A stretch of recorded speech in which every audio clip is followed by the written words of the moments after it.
Good morning, traders and investors. Bennett, tradinganalysis.com. Thank you guys for joining us this morning. Happy Wednesday, August 11th to you all. We had CPI data out just, about 22 minutes or so ago. CPI coming in 0.5% and the core at 0.3%. Analyst expectations were 0.4%. This is certainly the change from the previous 2 months report. So very interested to see how the cash session absorbs this report. Yesterday we had the infrastructure bill move forward. That's going to continue on from the Senate now into the House. If it passes the House, it will make its way to the president's desk. So as you can see, bottom left-hand corner of your screen, the futures market did see an initial reaction to the report. If I just take you over really quickly, we can take a quick view of that. Just one moment here. So taking a look at forexfactory.com, you can see CPI coming in 0.5% and the core at 0.3% ex food and energy. If you dive down into the report itself, and let me go ahead and zoom in just a little bit here within Chrome, should help you see this. We're still seeing a good majority of this, obviously, in energy. And taking a look at used autos, we continue to see the upticks in inflation in used autos. Obviously, given the semi shortage that we have, as well as some other compounding factors. So, hey, the resistance that we looked at last week in the indexes is finally starting to see a potential break to the upside and through that zone.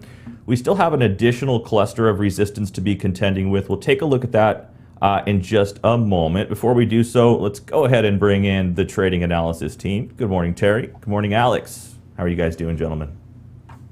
Good morning, guys. How's everybody today? Doing well. Hey. How are you? How are you, Alex? Yeah, all fine. Kind of a quiet on this macro teams. Yep. Everything is about the yields, so let's see how they will react on this latest data. Absolutely. It's been an interesting summer. Price action in the indexes has been a little bit quiet. We've been making progress on the upside. Overall, volume has still been pretty thin. If you take a look at the market internals intraday, we're still seeing quite the lack of institutional participation on any of the significant moves. So we're going to continue to remain cautiously optimistic as we head into the rest of the year. We do have Jackson Hole Symposium this month. We've got the Fed meeting next month. That's the one that perhaps people are expecting some more advanced taper talks. But in light of today's CPI report, we'll see what the Fed wants to do, huh? Yeah. FYI, we know my green screen's not working today. VMix was having some kind of issue, so yeah, we do apologize for that. Whatever's behind me there. So I did notice pre-market futures just spiked, I guess, on that CPI announcement there. So and they're spiking higher. So yep, definitely the almost a complete 180 to the previous 2 months report that have kind of got all the investors a little skittish and worried. So we'll see what happens. It's been an interesting past couple of months. What were you going to say, Terry? I didn't mean to interrupt. I was just going to say, again, I've warned everybody, don't look at those year-over-year numbers, because last year was an extraordinary year with COVID lockdown.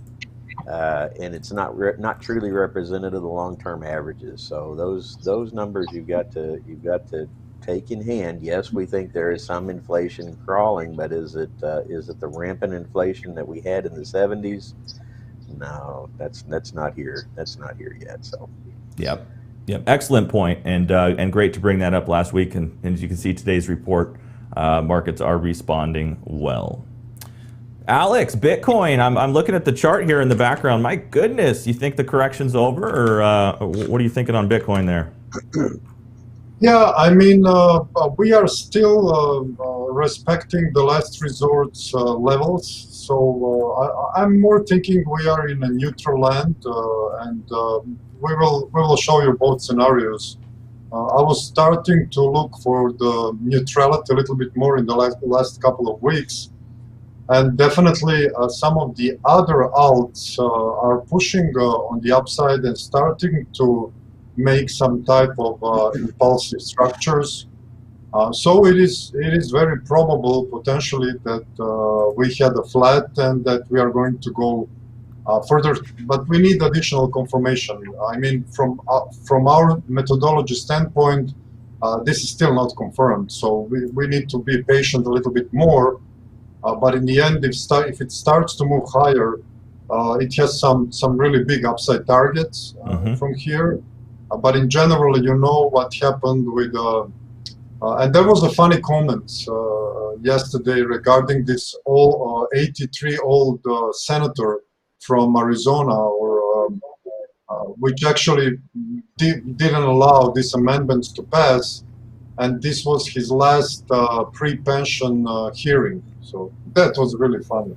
I mean, so actually he just go to a pension, and the arguments was that many of these people sitting there are a little bit in an older age, and they don't get anything about the crypto industry. So actually the amendments didn't work. So you are facing with the next phase, when the bill is going to be actually approved with all of these things on crypto, which will be very detrimental to the crypto industry. And I can bet you can count that will repeat in Europe in 2 months, because on that front, Europe is always following United States. So we can see that very soon, I think, coming into the European law as well. Very good. And if you guys are interested in more on crypto, tomorrow morning, 9 a.m. Eastern on our Trading Analysis YouTube, Alex has his own live stream show. Interestingly enough, you can see the Bitcoin chart in front of you. It was back on April 14th, the day Coinbase IPO'd, that Bitcoin actually had its high just shy of that 65,000 handle. Alex, you've done a great job of guiding our clients through this move. Everybody was getting a little bit too bullish going into that zone of resistance, and everybody expected that move to 100K. You confidently jumped in front of it and said, I don't think so, not so fast. So excellent decline that we've seen. And to your point, the 5-wave structure into June 22nd's low has not been exceeded. So the idea that was 5 of a wave 4 flat could make things get even more interesting. So again, more on that in just a little bit. I'm going to take them through the market indexes really quickly. Take a look at futures. We did see that initial response and it is holding. So we'll see how the cash session absorbs this in about 30 minutes. And all right, team, I'll be back here and we'll carry on into sector focus after this. Sound good? All right, see you in just a moment.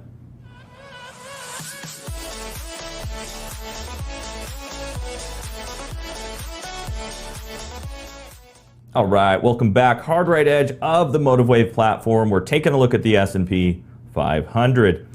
So 2 weeks ago, we actually identified a zone of resistance in both the S&P 500 as well as the Nasdaq 100 that we needed to see break to the upside before we could entertain our upside targets. Looking at price action really since July 26th, price action has been a little bit sideways and lethargic. Let's go ahead and dive down into the subdivision of the move from the July 18th low.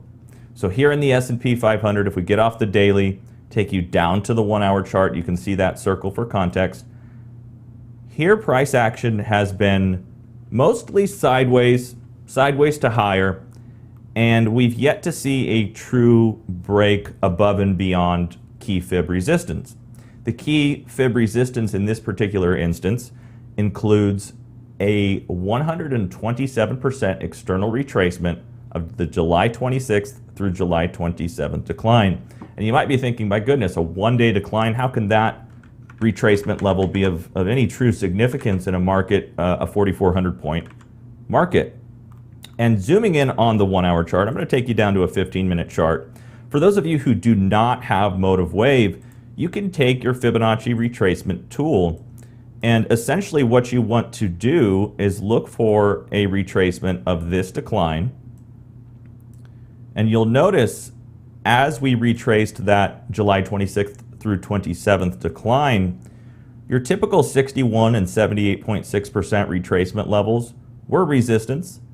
And now that we've gotten through the 786, that opens up the door to the 1272, which, as we have multiple fib levels very close to that range, I've got to hide a few just so you can see that 1272.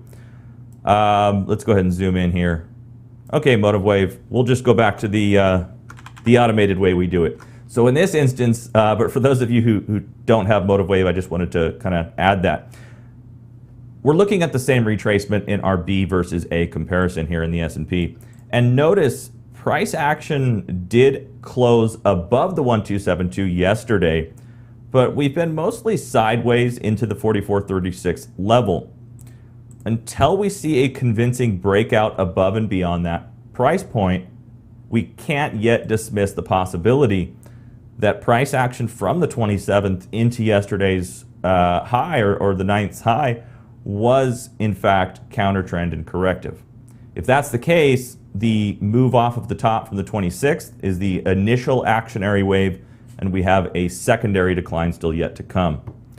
Alternatively, if we're going to entertain the idea that the correction is complete, we need to see an initial 5-wave print, which should carry you somewhere into the 44.49 to 44.56 region. Then I would anticipate some sort of a short-term corrective pullback before the upside resumption. So that's the S&P. The 1272 external retracement is very key resistance that we do need to exceed. Thus far, pre-market futures action is looking constructive for a potential breakthrough that on today's open.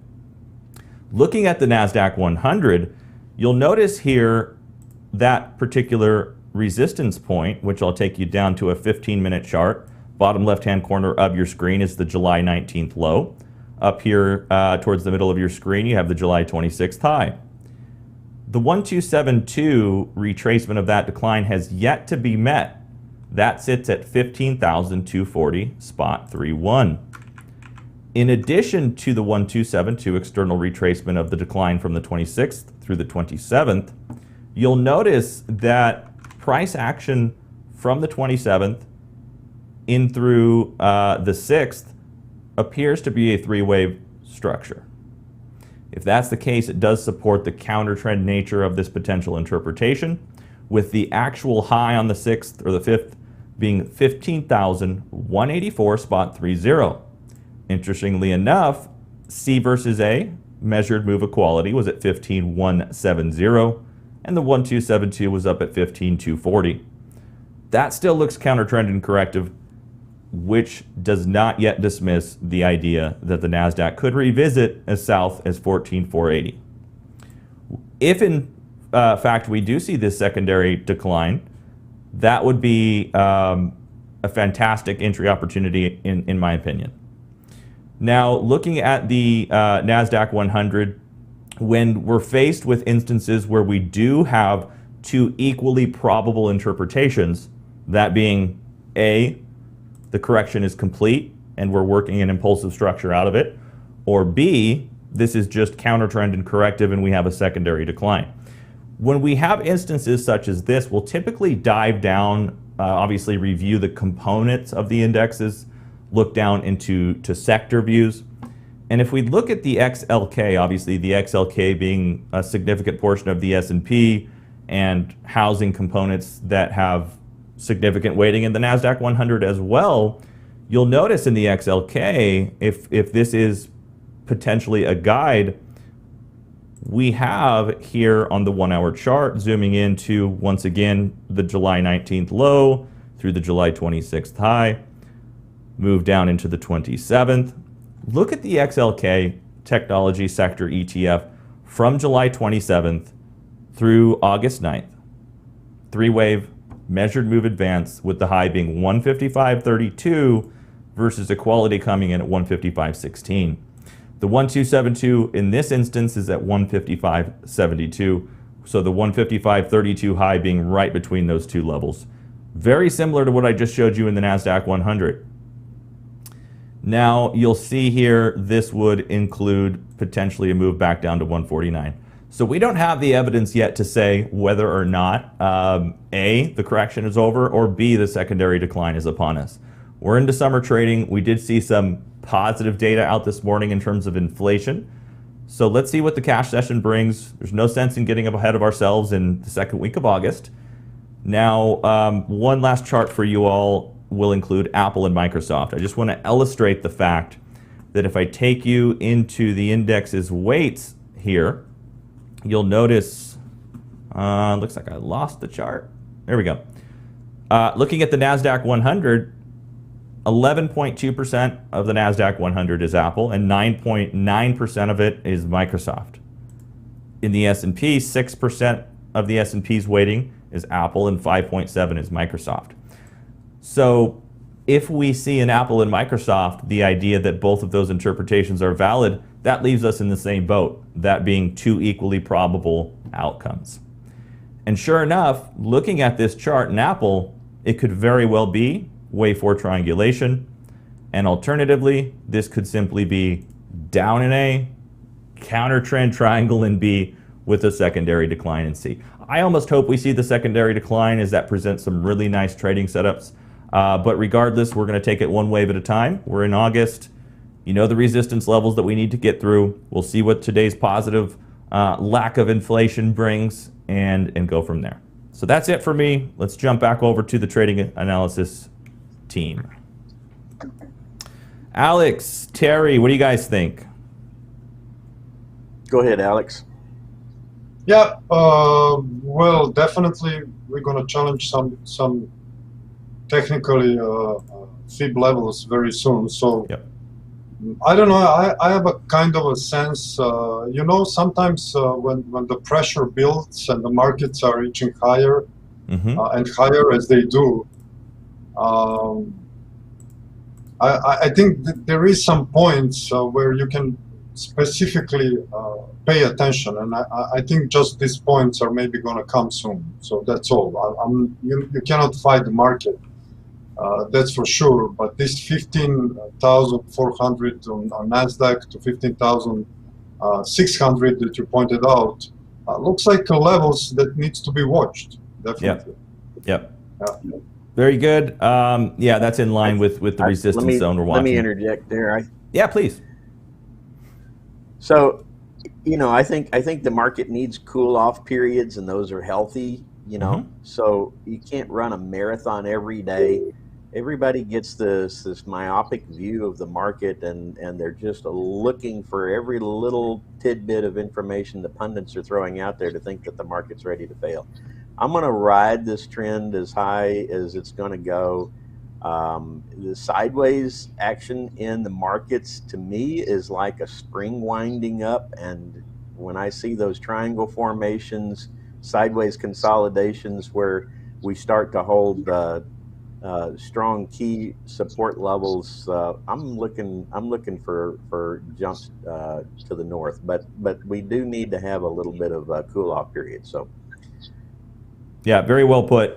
You know, so many people see markets that move parabolically and continue to see 2 or 3 week uptrends. And, you know, take Target, for example. I think Target had over 2 months of new all-time highs printed every day, day after day. But to Terry's point, the kind of sideways ranges that we often find ourselves in during consolidations, they're very healthy, and they're not consolidations that you should fear. You should be actively exploring long opportunities on the way out. So we'll keep that one wave at a time and see what happens. Again, it is summer.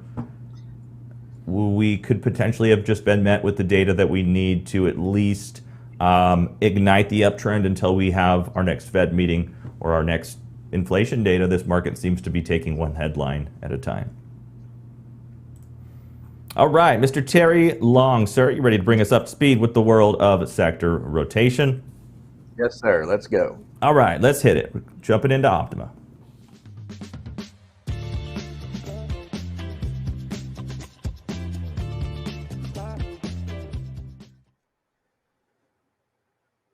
Hello, traders. I'm Terry Long at tradinganalysis.com with your weekly sector focus. Well, if you were a sell in May and go away trader, you missed out on almost a 10% rise in the S&P. Bennett, go ahead and zoom that in. All the way back here from May 12th till now, we've basically seen a 9.6% rise here in the S&P. In the Nasdaq, let's pull this little handy little tool I've got out here. And let's drop that in from May 12th till the all-time high there, and we get 17% in the NDX. With 10 of the 11 sectors posting positive gains last week, both the S&P and the NDX continue to rally, posting new all-time highs once again. The S&P had about a 0.94% gain this past week. The Nasdaq about a 1% gain this past week. Friday's price action in the NDX was a bit lower, and you can see for this week the S&P is essentially flat, and the Nasdaq has got a 0.37% decline here. Now, I want to talk about this. So financial stocks, which had actually been drifting lower for most of the summer, finally pushed higher through the week, and the XLF rose a hefty 3.67%, with the utility sector right on its heels and a 2.24% gain on the week. Now, the technology sector rose just under 1%, followed by real estate up about 0.75%, healthcare 0.6%, communication just over 0.5%. And last week, the staples sector was really the only laggard, coming in with a 0.8% decline. Let me pull this open here for you, and I'll show you a little table here that goes along with this chart here. So it's been, like I said, it's been a fairly quiet trading week, but with the S&P unchanged, value sectors continue to get a bit of a rebound here, as we can see materials, financials, and staple sectors rising just over 1% each so far. Technology and the real estate sectors are actually cooling off a bit, and both indexes here are actually trading very near their all-time highs. So sector leadership continues to rotate. While real estate holds our number one in terms of relative strength, this sector is showing us now some declining momentum patterns. But the technology sector continues to show both rising momentum and relative strength, and has now actually moved into our number 2 position this week, overtaking the declining communications sector, which did drop into 3rd place here. And you can see that the communications sector has a southwesterly heading, indicating now a little bit of loss of momentum and relative strength. However, the weekly trend is still indicating a leading trend in place, as evidenced by this green coloration of the vector here. Now, the healthcare sector is also moving higher. It's overtaken the financials and the energy sector. Healthcare has just now moved into the improving quadrant from the leading quadrant, while financials and energy have both actually moved down into the lagging quadrant, just as we predicted. Industrials and materials are moving deeper now into the lagging quadrant, and the staples sector, having actually reversed its course, the staples sector is now pushing back down into the lagging quadrant as well. The consumer discretionary sector has moved up out of the lagging quadrant, now in a northeasterly heading here up into the improving quadrant. The trend is still lagging. It's red here, so we're a little bit challenged here in the XLY, but we do see a constructive move here with this northeasterly heading. Now, the utilities sector, with its 2.25% gains last week, has formed a reverse hook once again. Now, this time the vector is pointing for a move back into the improving quadrant. However, the relative strength performance in this sector is really the lowest of all. So I want to talk just briefly here about the technology sector. So we've got it here in our number 2 position. And this is the price action in the XLK, and you can see the rally here and these little periods of minor corrections, and now we're in kind of a bit of a sideways motion here. This technology sector had a brief pullback to its 20-day simple moving average, and then another push to all-time highs, and it just seems a little bit hesitant here at these levels. But the weekly RRG in technology sector is definitely getting better organized.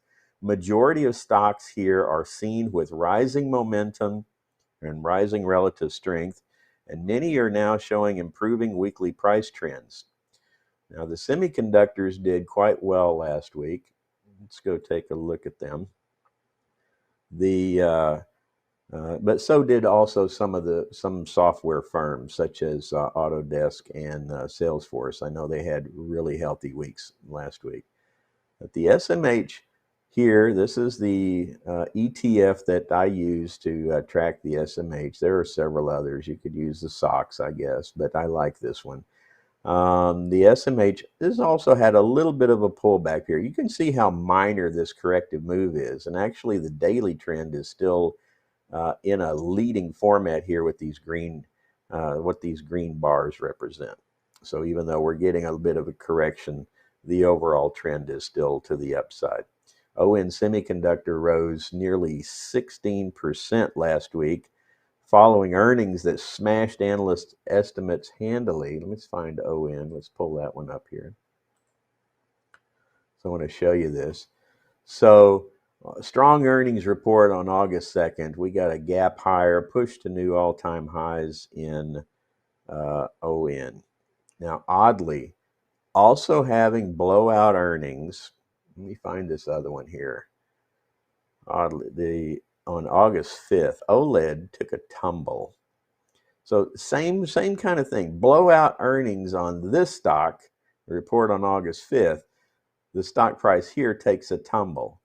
Now, what I believe is this one still has our active triangle count in play, but it just seems odd to me that you get almost identical reports from two different stocks. One jumps higher and the other goes lower. So you definitely got to read more into those reports than just simply getting those earnings numbers back out. That nevertheless, though, I actually think this might be a good opportunity to scalp a new entry there, because your risk level is very minimum here. Now, the healthcare sector continues also to rise in rank as it's now positioned to move into the leading quadrant. And Eli Lilly, Regeneron, Pfizer, Intuitive Surgical, they led the XLV to new highs last week. Now it looks like we might see a little bit of a brief consolidation ongoing here. But you can see this really strong push. My notes are not cooperating with me. Get over here. So I'm going to zoom in on this chart, but you can see a big push. We're actually running kind of on the upper and outer bands of the upper trend channel. So I would say we're in an overbought situation, and we either need a little bit of a sideways to slightly lower cool-off period, allow this price to play catch up to the 20-day moving average here. So is there anything in particular you'd like me to look at, Bennett? Otherwise, I'll hand it back to you. Much appreciated, Terry. Thank you so much. Yeah, good coverage there. We were looking at the healthcare sector. We're going to dive into that further with our members here in just a few minutes during the webinar. We did have a request for mRNA. I can put a chart together of that. We'll take a look at the mRNA chart after Terry passes the screen over to Alex, and we get Alex in to take us through the world of macro. What's happening, Alex? Yeah, let's look a little bit what's going on the yields front. It's still not very well defined. We are holding this kind of a nice support, which I will show you, and we will go through the dollar, a little bit of cryptos and gold, of course. Sounds good. Yeah, gold had an exciting move on Sunday night as I was recording my sector rotation video I do every week for our clients.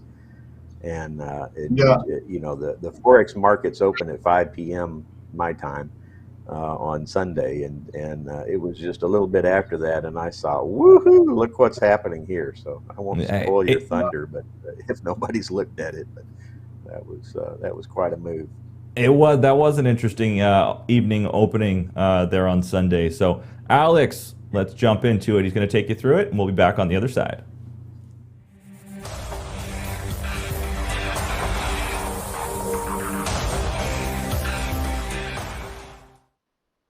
Yeah, hi guys. So let's look a little bit of what's going on in the macro world. Usually what you want to see, you want to follow a couple of assets classes. The bond market is one of the most important ones, and also you want to look what is going on into a little bit of fundamental stories that are currently going on. Also, you want to see what the oil is doing and what the dollar is doing, as well as copper. So there is a kind of a mix of things, and this all assets classes kind of point you of the potential themes might be playing out in a distant or near future. So 10-year yields, as we looked last time after the latest report we had on Friday, jumped pretty nicely from 1.14. We are trading now at 1.357. So that was a nice move, holding this support we pointed out last time. We still cannot basically say that this is something more exuberant on the upside yet. But if we go on a smaller time frame, I think you can kind of count here a nice a five-way move, a little bit more directional, impulsive. We might see some setbacks, and then that depends. If we continue on the upside, we'll usually look for a measured move, which will put us around 150, 1.5, 1.6. And if we see a continuation from there, then we will definitely conclude that this is some type of a higher move reaching this 2% and above. So I don't think we are in the stage yet to see the continuation. We can play out and say that this was some type of a complex correction, and then after a five-way move, we're going to have at least a measured move above this 1.5, 1.6, and we're going to take it from there. On the Europeans front, things are not changed. We are looking this time the chart of a price, not of an actual yield. They're just inversely correlated, so just imagine yields being down. So it is basically the same chart, but on this one, the wave count is a little bit clearer, so that's why I use it. So we are in a longer consolidation, only 3 waves down. And I expect this to continue as we go, especially September, October, November, into this new Delta variant COVID scare. We might face a little bit more lockdowns. And I think definitely as the things are going, maybe we might be globally out of this COVID crisis, at least to some extent, some durable extent, in the, let's say, May, June, July next year. So it will be back and forth with this inflation and yields moving up and down. So I think for now, this is maybe best represented by the triangle. And then when we start balancing itself, and if we start balancing the economy, we get this supply side working and catching up with the demand. I guess after a couple of months of that, we're going to fall again to the higher deflationary forces, or we might see some structural event which will actually spur a further increase of the balance sheet in the European central banks. So definitely for now, I'm looking this as a consolidation with a continuation. I don't see a reversal in European yields and these yields to move higher yet, because clearly the pattern here is for now sideways. So let's look a little bit of the dollar index, and dollar index has been moving into let's say impulsive move on the upside. So let me just break down this chart for you. We were looking for a small pullback in the dollar index, and we definitely got. I'm not so kind of a, let's say, I will not say satisfied, but this pullback was relatively small. I don't think that is all of it. B wave can also morph into some type of a triangle situation. Okay, so we might play. We usually try to play with these patterns when they morph a bit and try to kind of do more exact pattern recognition. So I still think we are in some type either of a ABC or A triangle B down in C, but in these regions, this B wave should be completed in a couple of weeks. And then I think dollar might continue higher. Of course, all depends from where this corrective pattern ends.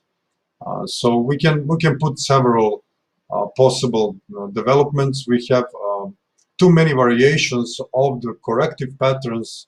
So in this moment, we need to just be a little bit more patient. But as it looks, I think we're gonna, especially after today's data, maybe dollar will lose some ground a little bit for a couple of weeks and then regain this towards the end of November, December 2021.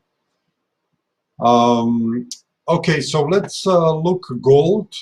As you know, we have been very vocal from week to week already for a long time that gold doesn't exhibit according to the hour analysis, and basically this is done also by Bennett in a gold, covering that for our stock service, and Terry as well.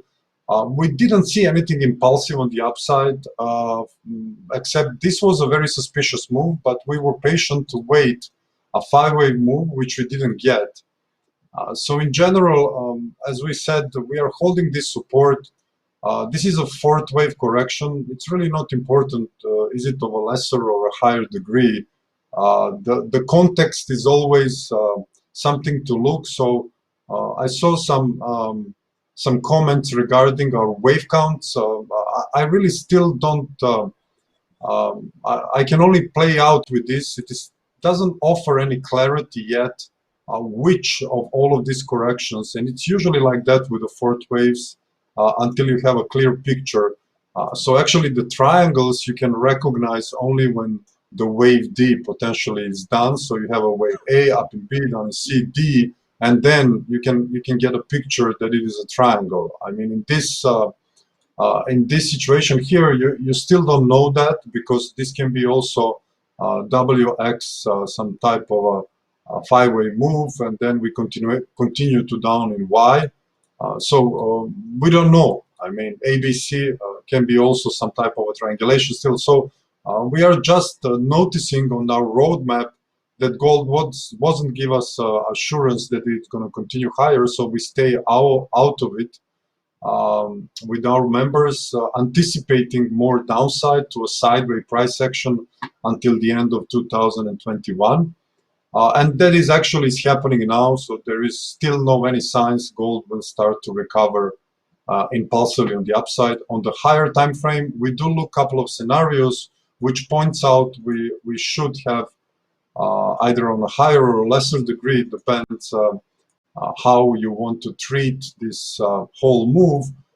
In both cases, we are looking higher prices above 2000 in some point of time. Most likely that will start when a dollar sees some highs, and that can be in the beginning of 2022. So we are going to stand behind this analysis, and we're not going to do anything on gold until we see this structure provides us with some clarity of recognition and a potential risk management thing, because we are not going to take any position until we have a clear risk management strategy. Also on silver, if you look silver dropped also heavily on that levels, which we also have been talking for a while. And silver is also still unclear. It reached very nice levels around close to 22. If we are in some type of an A triangle B, it has definitely a little bit more sideways moves. The times around November, December 2021, or this is some type of a bigger, some kind of an expanding pattern here for the C wave, which is not that common. So that will be a flat with a diagonal C wave, which will kind of finish between 20 and 22. That's my level to look. In any case, I think a little bit more downside towards the end of the year, or a more sideways up and down consolidation before finally we met some criteria for potentially looking over confirmation and the continuation on the silver on the upside. And quickly, Bitcoin. Bitcoin is really testing the key levels. Usually we take this 786 as a key level, but in this type of analysis where you see some couple of developments which might imply we might getting even further higher, I will say this will be potentially the last resort of the levels we would like to tolerate to keep our bearish wave count. So the whole question of this analysis was actually contained much before this move down unfolded. So it all depends how you treat this. If you treat it as a finished wave 3 and then you do a 335, you will get a flat and then continuation of a new trend. So that's a little bit unclarity here. I'm very ready to state that I was right about the first part, but I was wrong about the second part, going a little bit close to 20,000. When I have a clear confirmation on this, but with our members, we already start covering a bullish scenario and some potential signs where we should load up for a potential move on the upside.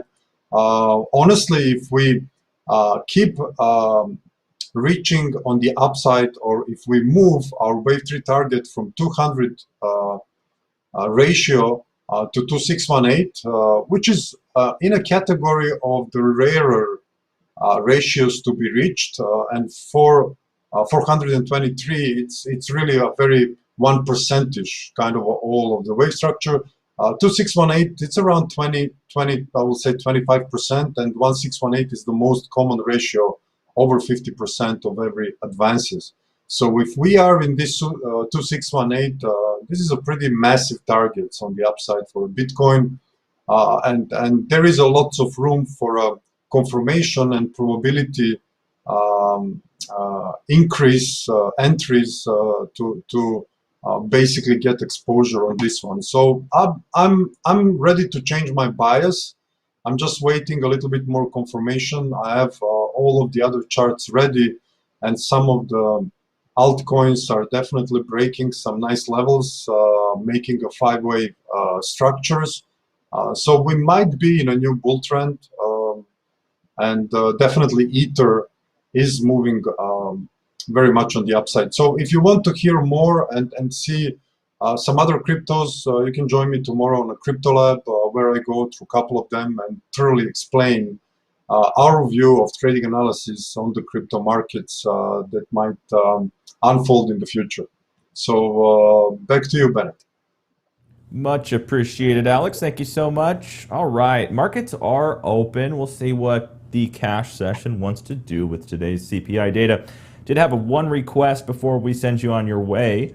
Let me pull up the screen here. I'll get the full team in with us.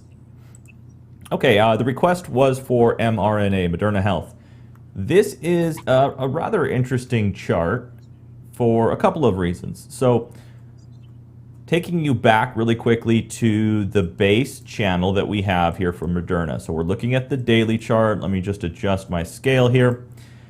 Here on the daily chart, the overall wave count, it's a little bit tricky and disproportional, but ultimately the corrections, the patterns, I should say, have yielded breakouts. So in this instance, bottom left-hand corner of your screen, August 2019, Moderna was trading $11.75 a share. We have a leading contracting variety diagonal, pullback in wave 2. Here's your 5 smaller waves inside of blue wave 3. Notice inside of green 3, you have a 5-wave move, so clearly extended subdivision there. The base channel, as you can see, taking the low of the wave 1, the origin of the 1, through the wave 2, through the wave 3 high, is kind of where we ran into some resistance here. And we can also now look at our 2, 4, 3 trend channel. Notice the sideways triangles here in Moderna inside of blue wave 3. The 4th wave triangle did yield a very significant breakout to wave 5's 61% relationship to waves 1 and 3. Okay. From there, which was December of 20, we enter another classic Elliott wave triangle, contracting variety. Higher lows, lower highs, and that back in May is where we turned bullish on mRNA with our clients. And you'll see post-triangle breakout, we have an initial wave 1 and 2, smaller 1, 2. I'm going to take you off the daily down to the 195-minute half-day chart to look at the further subdivisions. Here you can see orange wave 3 was exactly 200% of orange wave 1. We then enter wave 4 triangulation, which meets the guideline of alternation. And then we had a projected resistance cluster between 467 to 476 and as high as 500. There is a completed 5-wave structure here. However, this is likely just setting up for green wave 4. Green wave 4, if it meets equality, would find support at 424. Alternatively, the 38% retracement could take you as low as the previous 4th, which would actually be a back test of the broken base channel. So 374 or 347 up to 425, fairly wide zone of resistance, or wide zone of support. If you do get a completed corrective pattern inside of green wave 4 that pairs up to green 2, Moderna Health could be bid through December and even, I think it was February of next year when looking at the additional fib time projections. Yeah. Looking at blue wave 5. Depend on, I was going to say, you definitely need to pay attention. When people ask, are we going to short something, or are we going to go long, or are we going to bullish or bearish? You got to put it in context, and not everybody trades in the same time frame. Okay, so what's your time horizon? Be real careful when you just simply listen to those words, because Bennett, if you zoom in on your 1 hour time frame on here, you're talking about being bearish from wave green 3 to green 4. Yeah, okay, a few so weeks. That's a month or two. Yeah. Yeah, a month or two, right? And but then the longer term wave count through November or December is back to the upside again. So what's your time frame? Are you a day trader? Are you an intermediate trader? Are you a long-term investor? Pick the right Elliott wave degree to follow when you decide whether you have an uptrend in place or you have a downtrend in place. Right now, we have 5 waves to the upside in the higher degree frames, right? So those are all impulsive moves to the upside, and they mean the bull's in charge. You look inside a 3-4, the move inside a 3-4 is a corrective downtrend. So inside that little small time frame, that little small time frame is bearish. So I just like to continue to put that out there, because I know not everybody understands that, or when one of us is recommending it to go in a certain direction, just be cognizant of what the time frame is. Absolutely. Very well put, Terry. If you're a shorter term trader, that is perhaps a fourth wave pullback that you could take advantage of on a stock like this that has made such a significant move. I mean, we're talking May through August, 246% rally.